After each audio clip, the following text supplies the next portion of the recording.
I joined in 1940, August 23rd, 1940, and I joined at Barksdale Air Base. We were immediately shipped overseas. We left San Francisco in two ships. One carried our airplanes, and the other one carried our troops. We arrived on, we left on November 1st, arrived in the Philippines on November 20th, and 4 months later, I was a POW. Most people remember that Pearl Harbor was bombed early one Sunday morning, which meant that it was still nighttime in the Philippines. But when the sun came up in the Philippines, 9.5 hours later, here came the Japanese bombers and their fighting planes. And would you believe that just like they caught all of our ships at Pearl Harbor, in the harbor, and sunk most of them, would you believe that they caught all of our airplanes on the ground, destroying most of them? And there were thousands of American troops and also about 32,000 Filipino troops. People ate monkeys, they ate snakes, they ate lizards, and ate just about anything that they could find. Essentially what we were living on was a slice of bread made out of rice flour covered with a gravy made out of water and rice flour.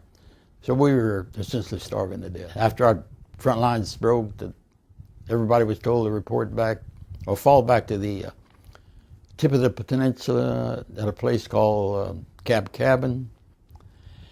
And once we got there, that's when we were told that we were being surrendered and for everybody to destroy all of their arms and ammunition, which is what we did. They lined us up, they counted us, and then started us out on what is now known as the Death March. There was only one road out, and the minute we started marching out of that one road with guards on either sides of us, that's when we started running into the Japanese troops that we'd been fighting for 4 months.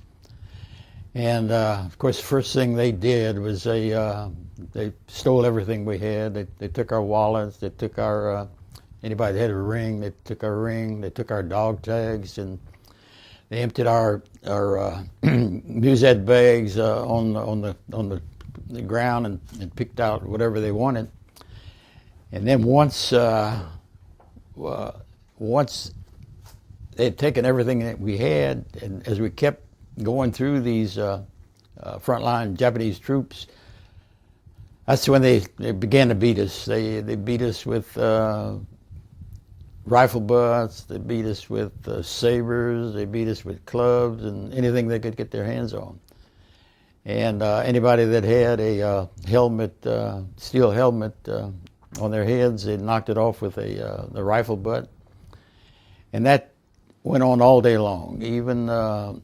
And even though we went by numerous artesian wells, water coming out of a 4-inch pipe, constantly flowing, no more than 20, 25 feet from the road, they wouldn't let anybody have a drink, nor did we.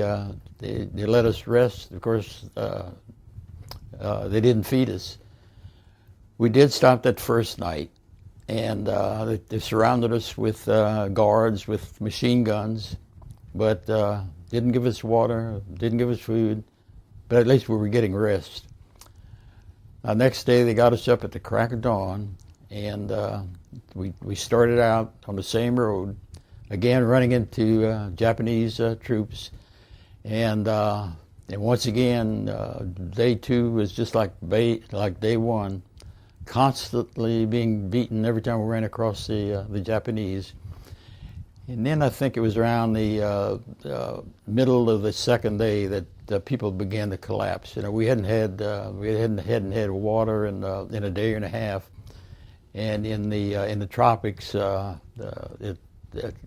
it's almost beyond what you can take. And of course, once anybody collapsed, the Japanese immediately killed them, and it looked like the Japanese were really trying to kill us all. It took me 5.5 days to get to the first camp, and then the Japanese commander got up and laid down the rules of the camp and said that if any were broken, the person would be shot, which is words that we expected to hear. And but finally, he was speaking through an interpreter. An interpreter said that you have come here to die. And I thought that was a pretty severe statement. It didn't take us long to realize that he was telling the truth, because nobody knows exactly how many people died on the march, Americans. For the Filipinos, it was in the thousands. The Americans, the numbers vary from as low as 800 or 900 to as many as 2,000.